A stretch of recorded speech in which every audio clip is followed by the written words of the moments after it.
So, kung meron man, actually, wala naman na sa akin yun eh. I'll be very happy for him. Nasa proseso na ang pagpapawalang bisa ng kasal ng estranged couple na sina Lian Paz at Paulo Contis. Ngunit di pa man nare-resolba ang nasabing legal case. May mga ulat na kapwa nakahanap na ng bagong pag-ibig ang dalawa. Ganito lang, di ba?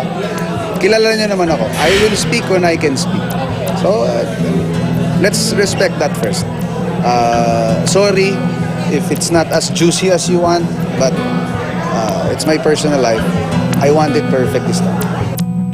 Si Lian ay nauugnay ngayon sa isang Cebuano businessman, habang isang non-showbiz girl di umano ang inspirasyon naman ni Paulo. Oh, actually, we don't actually talk about it. Hindi namin pinakikialaman yung mga pribado naming buhay.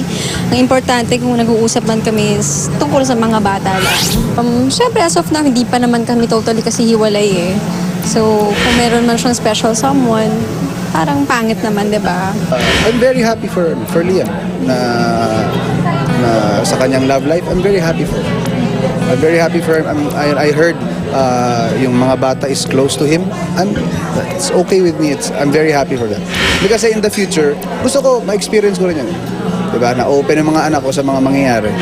Hanggat maaari ay gusto nang matapos ni Lian ang annulment case nila ng aktor. Gusto na nagmamadali.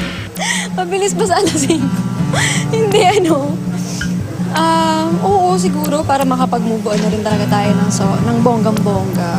Para malaya na ako siya, di ba? Para may freedom na rin siya.